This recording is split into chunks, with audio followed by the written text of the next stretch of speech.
And the heroes fall. It is the tide and light in our show. Through the winter rain and the summer glow. Do voices ringing across the stand for this type of game in our land. Well, g'day and welcome to Dad and Lad NRL podcast. We've got the preview show starting with Thursday night. Bulldogs up against the Panthers at the core. Last game, Cherry was on the bench when Critter went down and Seraldo didn't use him. But it's Cherry that comes in. Is this an admission from the coach that he stuffed up last week? Well, I think when you're just changing your game plan of last week, I think that's a yes. I think he's saying probably should have gone Cherry, keep Burton in the 5'8" position, and he's done that this week, and I agree with the move. Yeah, yes, so do I, 100%. I think that's what he should have done last week when Critter got the injury. It should have been a straight swap, Cherry straight on. Didn't do that. He's had a bit of time to reflect on it and decided, Matt Burton, maybe his days as a centre are over, and go down a different path. Maybe it's O'Sullivan. O'Sullivan hasn't set the world on fire when he's been given that opportunity. I still think they're struggling a little bit though, the Dogs. They still don't really have a half. They've got 2 5'8s out there still. O'Sullivan's not. He's not doing the job that they need him to do when he gets that opportunity. Do you see any chance of the Dogs actually fixing this?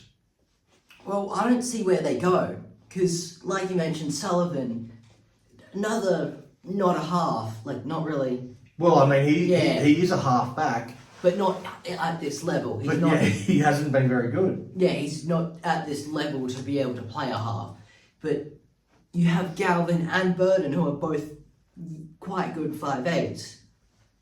But again, they're both 5'8s. They don't have a half. That's not what they're looking for. They don't want another 5'8. They want a half. Yeah. Who's calling the shots? Who's guiding them around the field? I don't think that's Galvin's go as a young fella. A young fella who's not a halfback. You can get a young halfback and that can work out fine, but I just don't think Galvin's doing it. What else you got on this game? Well, Mitch Kenny coming back from suspension. Yeah, it's a big in for a team that needs big ins. Penrith really need. That's what they need. They really need a boost. They really need something to help them out. And Mitch Kenny, maybe he can propel them to another win. Yeah, they're only 5-0 to start the season off. I know, the poor Panthers, eh? You must feel for them. Oh, it's rough. It's been rough on them. It's been a rough little period for them. They didn't win a grand final last year. Yeah. I don't know how Panthers fans are coping. Maybe Kenny coming back will just give them something to smile about. Yeah. Well, we all know what it's like to win grand finals, don't we? Because Panthers love sharing their grand finals around. Yeah, exactly. I think everybody remembers a grand final. Somewhere back there. Yeah. Yeah. You're not in your lifetime. No. My team anyway. I watched them take one away from me, so. Yeah. Hayes and Turpin in for the Dogs as the other changes, along with Jerry coming into the starting side. Is there any world in which the Dogs win this game? Well, they're a good defensive team. I'll give them that. But Panthers are also a good defensive team. And they're Probably better. Yeah, they haven't really faced many amazing defensive teams. And Panthers haven't been allowing points to good offensive teams, which is not what the Dogs are. I've got 13 plus Panthers. Yeah, well, I think that's going to be the call of the day. You just keep going 13 plus until they give you some reason not to go 13 plus. Penrith have won 9 of the last 10 between these two. Last time they met, the Panthers wingers combined for a total of 5 tries between them. So get on, Jenkins and To'o both to score 2 or more, and the Panthers 13 plus. bet responsibly, or not at all if you this bloke's age. All right.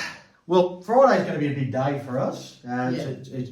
We've got a couple of games over here in Perth, and we're going to the Rabbitohs captain's run, and we've got a members event for the Bunnies as well on later that day. But really the star of the show, Dragons versus Manly at Wollongong. We're going to find a pub to sit down and watch that game. Fosbor 2. Will the sequel be as good as the original? Well, we talked last episode. We talked about the offense of Fosball. We didn't talk about the defense. At halftime, Dolphins were a very good offensive team. That's not a huge call. I don't know if you disagree with me on that one. They got 0 points in the first half. 0-32, I do believe the score was. Well, I think it was 52-0 at some point in that game. Yeah. Of course, we got cut off watching that game, so we didn't get to see the end. But I'm pretty sure the Dolphins hammer scored the last 3 tries of that game. You are true. So defensively, they were very good. The Dolphins are a good attacking team. They got guys like Hammer, they got guys like Herbie, they got guys like Katoa. They're a team that's got plenty of points in them. I think Jermaine Azako's been top point scorer at least a couple of times. Yeah.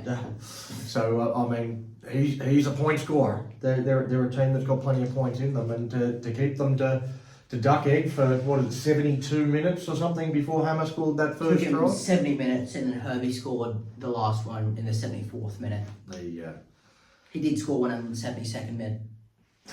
So they scored a couple of quick tries at the back end, but we talked about the offense yesterday, and today, the defense looks pretty solid as well. Is this, so given it is Fosbor 2 and we're expecting the sequel to be as good as the original, is this Shane Flanagan's last game as coach, or does his team show up, backs against the wall performance, and effectively save his career? Well, Flanagan's preying on his kid. Carl's playing in the 7 for the first time this year, but if they don't even lose the game by 1 in overtime on a controversial call, he will have to be praying to the executives, praying to the manager, please don't cut me. Yeah, he's on very, very thin ice, and you're probably right. Even as a 1-point loss might be enough to see him pull the trigger and end his tenure. The Dragons, they are up against it. Not only are they 0-5, they've also lost Clint Gutherson to an injury for a few weeks. David Farley karate kicked his way to a 1-game suspension. So, Tyrell Sloan, he comes in, he adds some much needed speed, I guess, to the Dragons back line. While Setu too, he's back on the wing. You mentioned Kyle Flanagan. He's the fixer. He's going to fix it all. He's going to 7. We've never seen him in 7 before. Never.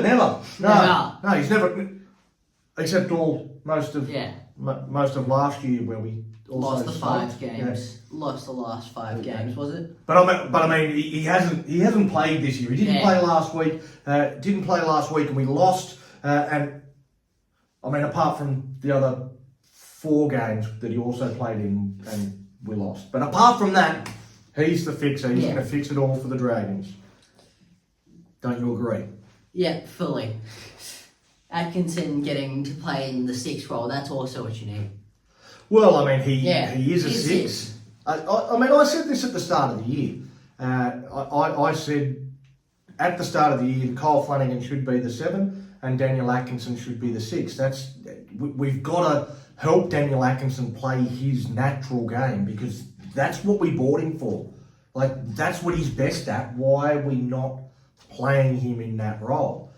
Kyle Flanagan's he's not a very good 7, but he can play 7, he can catch and pass, he can put in a few kicks, he can do that boring stuff guiding the team around the park with, just being that ball distributor.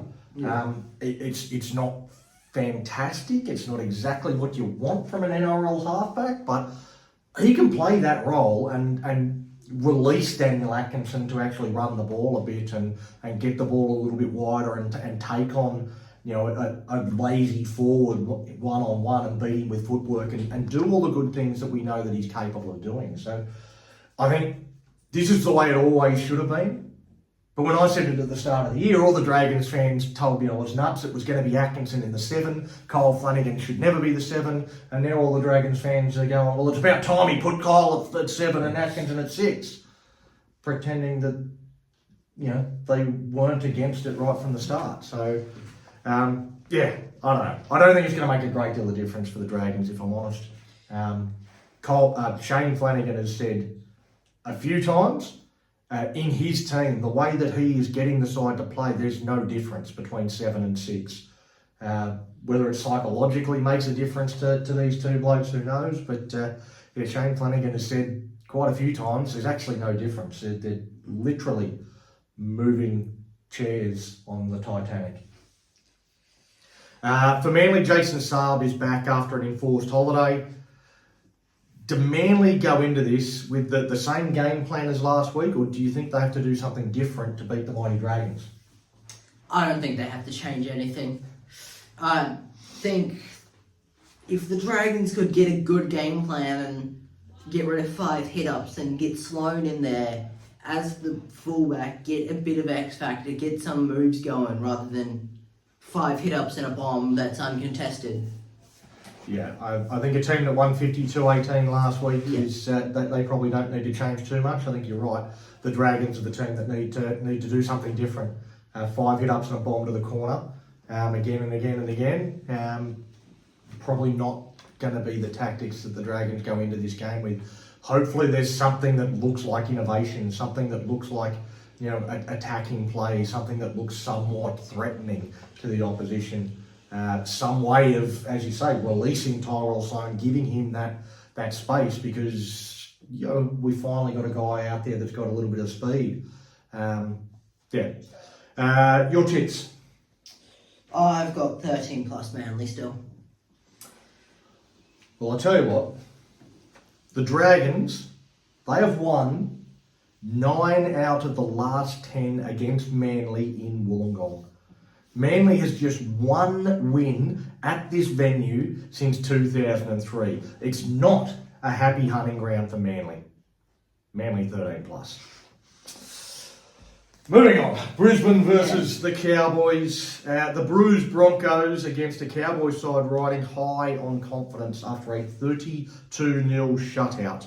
I'm not sure who they played, but Broncos, still favourites. Is this easy money for the Cowboys? It's not easy money. I think Broncos have actually gone Brisbane, but I think the interesting part is the halfback. Obviously, Reynolds is their starting halfback, but he got injured last game and he was expected to be out for a bit. And go to their hospice, go to the grade below them, and then they've said, no, we just don't got to look any further, except their injured half, Reynolds, is still playing in the 7 role. Yeah, well, given that Reynolds went off after 25 minutes in the game last week, is Madge playing silly buggers, or do you think Reynolds will actually play? Well, he was allowed to play the whole game. He wasn't ruled out. No, that was Ben Hunt. Oh, that was Ben Hunt. So Hunt played the game, wasn't ruled out. He's not playing. Reynolds left the field after 25 minutes and didn't come back, but he is playing. Okay, so that is strange though. I would expect Reynolds not to be playing. I didn't think Reynolds was playing. I was interested to see what they do with the 7. I think he will play, but I don't know if he'll really be the 7 or if he'll play the full game. I don't know if they get a backup 7 on the bench. Yeah, well, they do, and I think there is a bit to unpack with this Broncos side. Blake Moser, he's a good young dummy half on the bench, so he sort of comes in to play that Ben Hunt role to rotate with Pakes. Jesse Arthurs, he deputises for Walsh at fullback, and Karapani returns on the wing.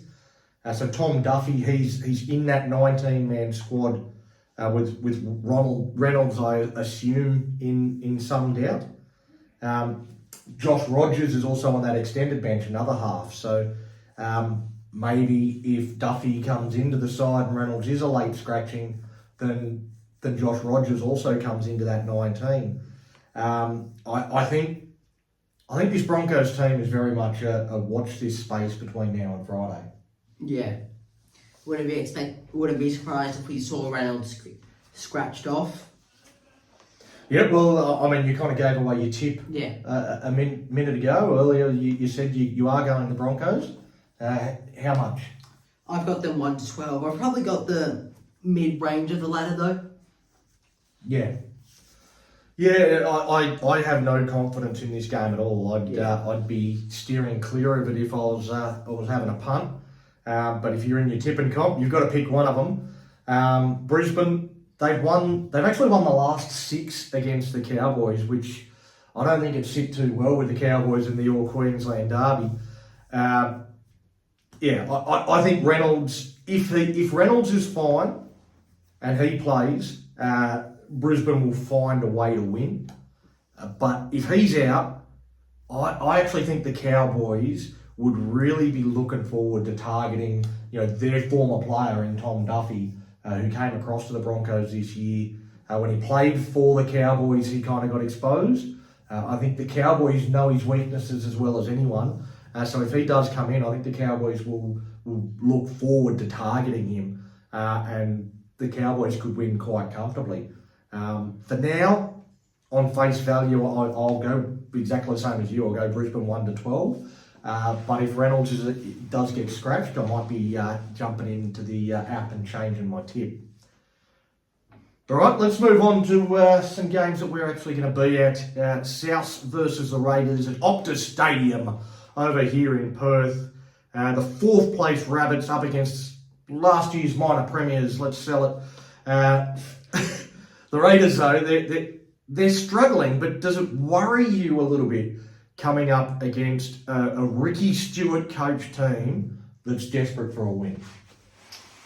It obviously is a bit scary coming off a team that wants to win. They haven't won since round 1, I believe, and they barely won that game. So I would think that they would be looking for a win, and I think you have the stat down. 0-4 Bunnies are in Optus. Yeah, they have not won a game at the venue, so they're certainly going to try and turn that around.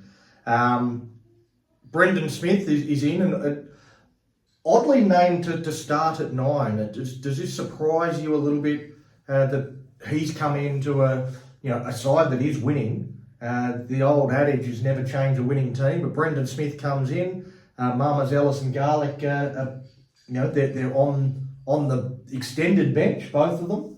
Are you surprised to see Smith starting at 9? Well, it does surprise me, because even last year Smith wasn't the starting dummy half. He would come in and be an energetic player when players were tired. But I think the idea is he's a bit of a forward at the same time. He does have the ability to play forward as well as dummy half. And obviously be playing dummy half, but it does surprise me, because I've liked the Garlic come in for 20 minutes, play some good defense, and the Marmacelis comes in as probably the better dummy half. Yeah, well, he's the more dynamic dummy half, Marmazelis, I think. He's been doing a good job, and I think you're right. I think Smith will play that Garlic role.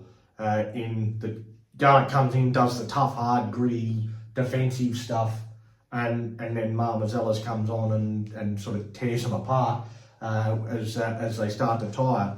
But I think with Brendan Smith, you get that added advantage of he doesn't have to go off. He can then go into that running forward role. And he could take a Totola spot, sort of thing. Exactly. So you get an extra player in that front row rotation, as well as getting him doing the same thing as Garlic. So it allows perhaps a little bit more flexibility in the way that you're using your bench. So you're certainly not going to doubt Wayne Bennett in this situation. For the Raiders, their changes, Savage and Timoko out, and the coach's son, that's a bit of a theme through this week. The coach's son, Jed Stuart, comes into the team, and also the versatile Dane Laurie on the bench for Canberra. What is it about the Raiders that worries you the most?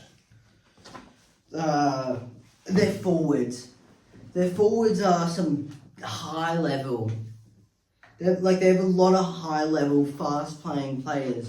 Like they're savages. Savage is off. I meant Weeks. Weeks is a good offensive player who I think could get a bunch of turns and make the forwards uncomfortable. Target a bit on that left side where it's a lot more offense heavy on the left and defense heavy on the right. Find that, get a lot of cuts. He's not there when you think he is, and he could just scare. But also with the forwards like Papali, Tapani, Young, and Martin, Horsburgh is also another one who could also play a big role. Well, also the battle of the hotheads. Who will lose their head? Will it be the big horse, Rory Horsburgh, or will it be Cody Walker? You know, there's a few guys on both sides of the fence that can lose their cool and cost their team with poor discipline. Which one is going to do it? Which side is going to drop the discipline bundle? Well, I've obviously watched a lot more closely to Cody Walker, but if you just scruffle his hair, give him not even push him, just say a word to him every time you tackle him, he's gonna push you, he's gonna make a dumb penalty, and he might get sin bin. But he hasn't this year, which is the big difference, I think. He hasn't taken a sin bin. I'm pretty sure Horsburgh took a sin bin 2 weeks ago. Yeah, he can find one. All right, what's your tip for this one? I've gone 1 to 12 to the Bunnies. First win in Optus, hopefully. Yeah, well, it's not just Optus. I mean, the Bunnies have been coming to Perth pretty regularly since 2009, and they haven't won in Perth since 2015.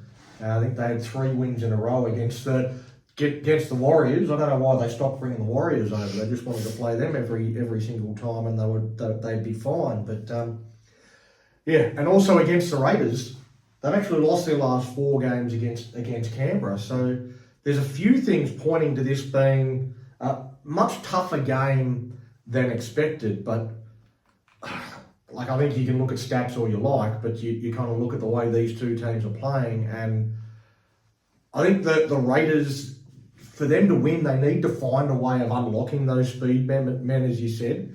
And I just don't see the South lineup as having enough weaknesses for them to be able to exploit. So they like to use their edge forwards to sort of hit holes and hit gaps and stand in tackles and create some second phase play. I just don't think that's going to work against South. I think their edges are pretty tight. I don't see any matchup where they're going to be able to win, to be able to unlock Kyo Weeks. And the fact that Savage is out, they lose a little bit of that speed as well. So I just think South have got more points in them than the Raiders do. So I'm going to go South to break the Optus outage. The other game over here is Sharks versus Roosters. This looks like an absolute cracker. Intriguing clash, really. In our show last night, we labelled the Sharks a daytime footy team. And even though it is going to be a 5:30 kickoff in New South Wales, it's going to be 3:30 here in the West. So will the solar-powered Sharks do it again? Well, it's interesting to think about. Roosters had the bye. They could have came as soon as they knew they had that bye. They could have, as soon as they finished their game last week, get on a plane, get to Perth, have a long time here. I'm not quite sure when they got here, so...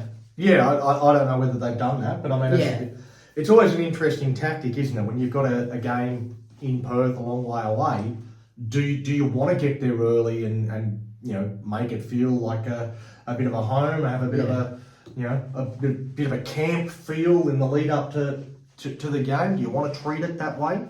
Or do you want to stay at home as long as possible and just travel over the day before? It's always an interesting one as to which one works better, which one actually has the best results.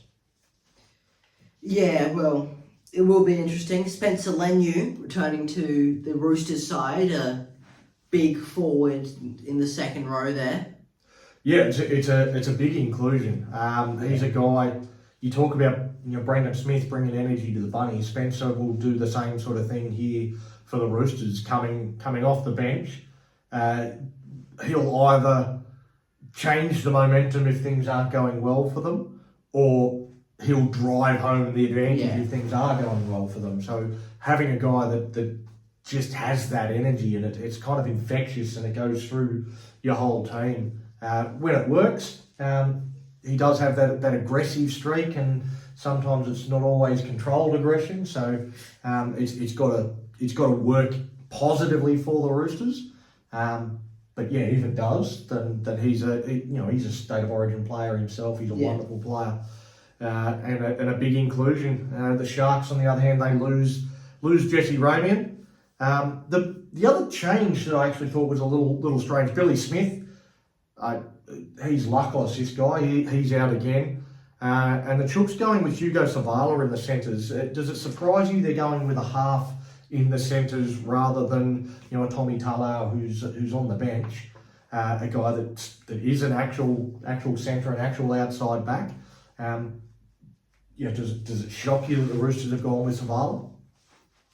Yeah, obviously, whenever you're having someone play out of position, and it's not like a winger playing in the centre position, like a Campbell Graham, who's gone the other way around, centre to winger. But a half to centre is a big difference. Obviously, I'm not quite sure how his junior career has gone. He might have started in the centres in Jersey Flag or one of those level sort of things.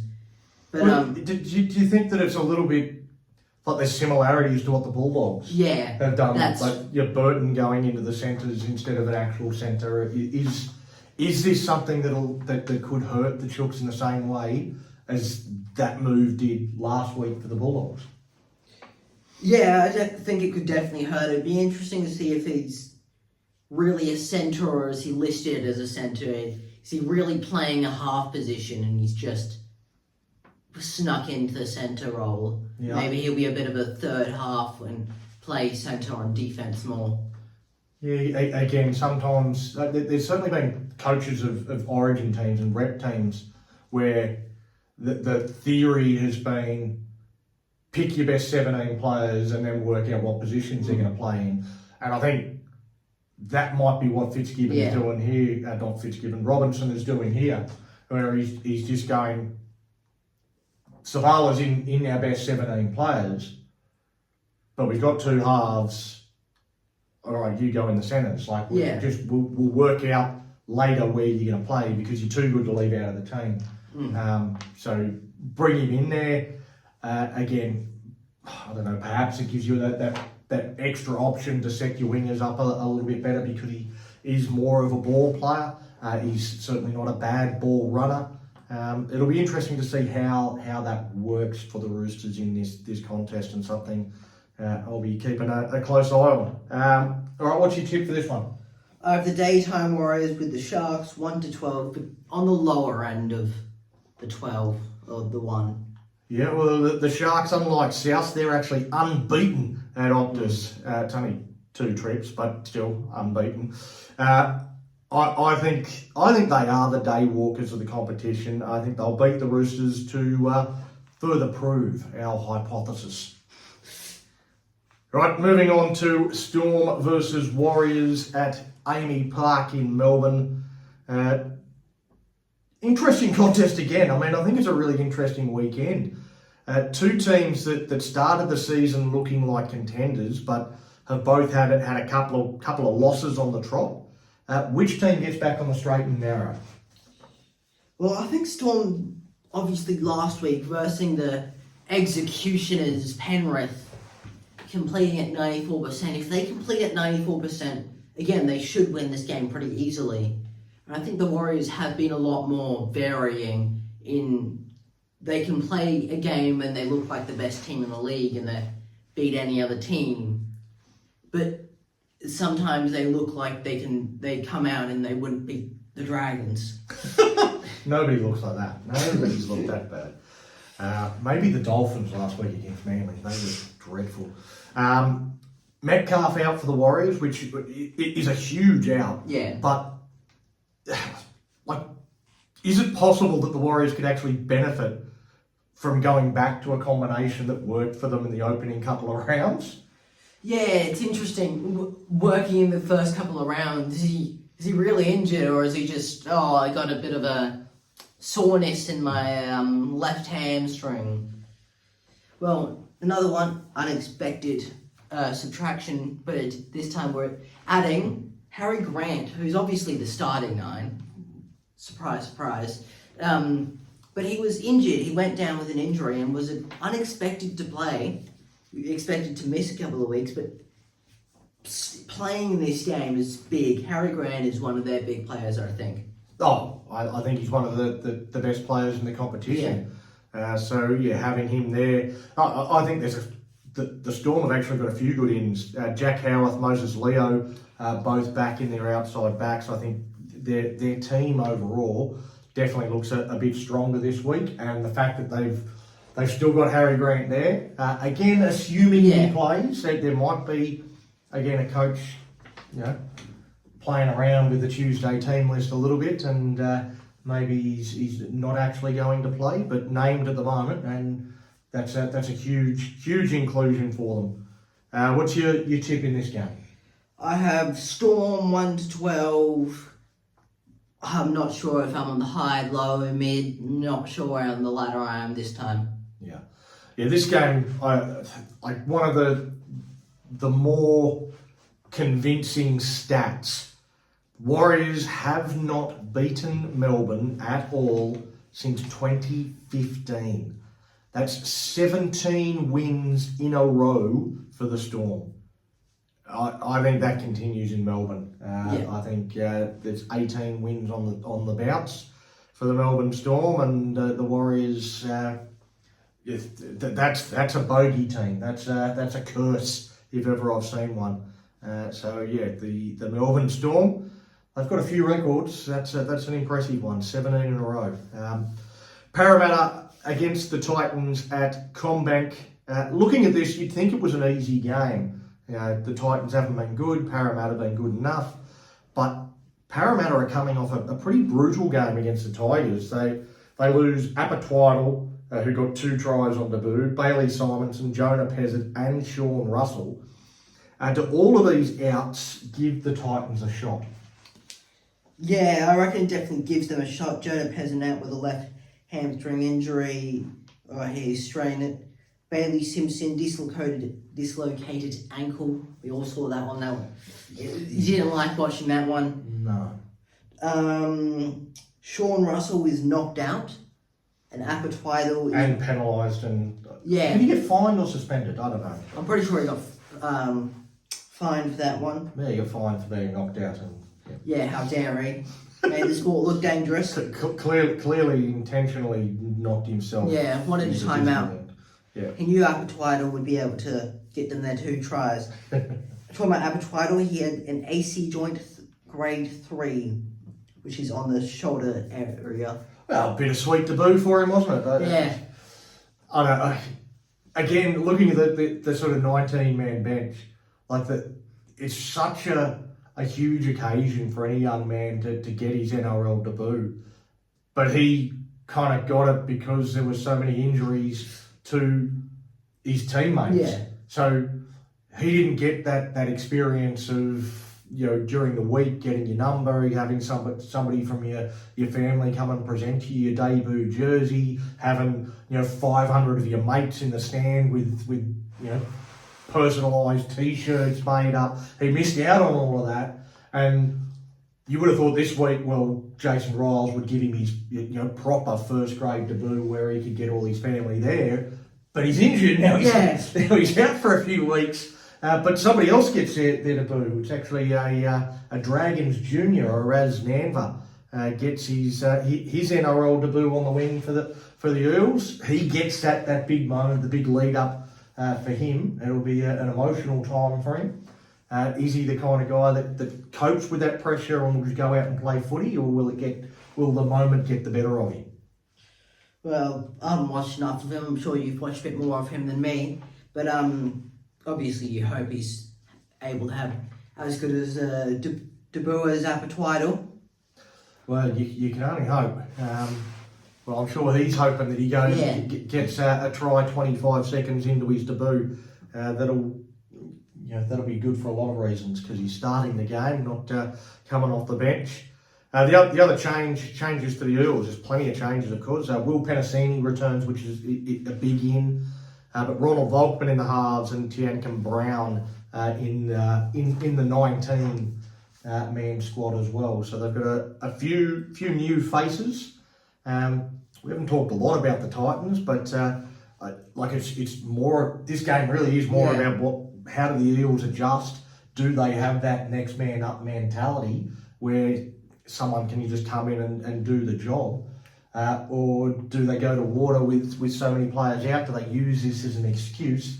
And the Titans come in and beat them quite convincingly. Well, I've gone Eels 1 to 12. I believe these injuries aren't to the superstars. Like some of the players, Joe Payton's probably the biggest one in my opinion. Yeah. But obviously they still have the Mitchell Moses, they still have the Josh Addo, Carr. Obviously they have faced injuries like Jamie Hopgood. Well, it's interesting you say about Pezzett. Pezzett is a big loss. I think he's been very good in attack. He has had some defensive question marks. And it'll be interesting to see if Ronald Volkman can maybe fix up some of that defensive issues on that side. I don't think he's quite as good in attack as Pezzett is. He doesn't have quite the same ball playing skills, but he's a competitor, Ronald Volkman.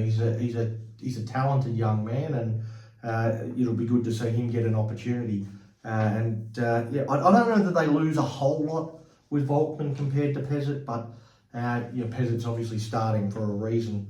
I think there's a lot of things here that are pointing me towards the Titans causing an upset here. And if you want to go that way and you're tipping confident, it wouldn't be the worst option. But I think sometimes with tipping you can kind of you can overcomplicate it, you can overthink it, and quite often the people that know nothing about rugby league do better in tipping than people that know too much. So I'm going to try and keep it simple. Para are a better team than the Titans, so I'm going to go with Para. Yeah, well, I was just checking the ref. They have Ziggy again. I'm sure Moses is excited. Well, he had a lot of conversations with him. He had his Karen wig on, and he was out there asking to see the manager quite a bit on the weekend. So he might resume some of those conversations and some of those rulings that he'd never heard of before. He's not the only one. Well, I think there were some confusing ones for sure. The last game, I mean, this Tigers versus Knights at Campbelltown, second versus third. I'll say those teams again, Tigers and Knights, second and third. Who would have predicted that we ever say the Tigers versus Knights would be a top of the table clash? Your thoughts on this game? Yeah, well, still trying to wrap my head around that sentence. It's strange. Obviously, not the best teams in the league before, but Knights and Tigers are good this year.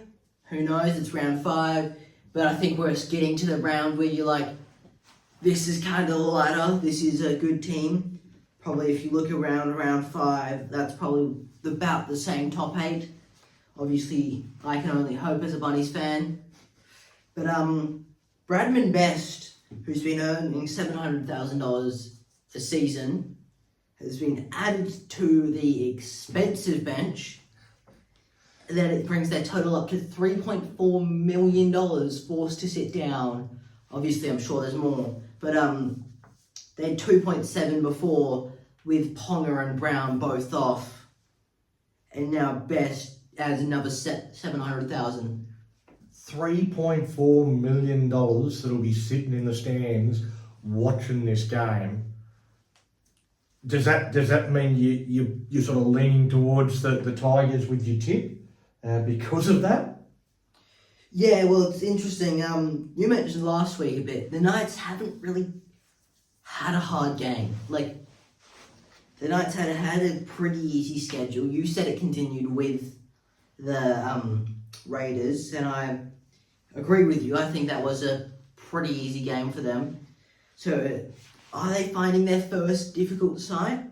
It's definitely an interesting call, but I think the big difference is they've had Ponga on the bench, they've had Brown on the bench.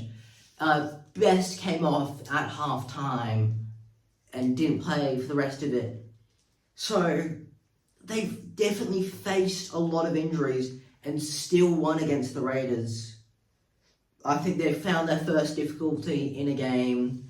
Have gone the Tigers 1-12, not confident at all still. Yeah, well, I mean, there's a few things that I can, again, keep it simple. Just Tigers home game, Knights with a few injuries, maybe you go with the Tigers. But even though it's a Tigers home game, the Tigers have actually lost 15 of their last 17 games at Campbelltown, including their last 5. While Newcastle, they haven't lost at Campbelltown since 2019. So they played there a few times in that period of time, and Newcastle have got won the last few times against the Tigers at the venue. I also think the Tigers, even though they didn't pick up the same sort of injuries that Parramatta did, I think they will be a little bit battle weary after that Monday game. It was a very physical clash.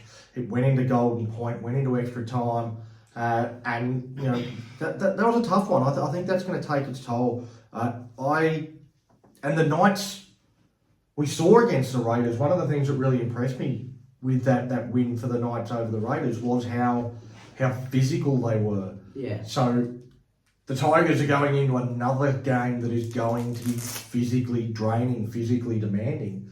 I think it's going to be too much for the Tigers. I'm going with the Knights in this one. Yeah, it's like I said, no confident in this tip. Well, I think it's the first one we've had different in a couple of weeks, so it's nice to see that we do think differently. We're not just copying each other's scripts. No, you're just following me, aren't you? You just copying. Don't copy me. I'm terrible at tipping. Yeah, I think I'm lower than you on the ladder. Just go with your gut. Go with what you reckon. The Dolphins with the bye this week, but yeah, that's every game for this round. It's going to be a fascinating round. It's always great when the NRL comes to Perth. I can't wait to see a bit of live rugby league. We don't get to see a lot over in this part of the world. Next year, of course, we will with the Bears coming in. But yeah, we've got a double header in Perth this weekend. Thanks for joining us. Yeah!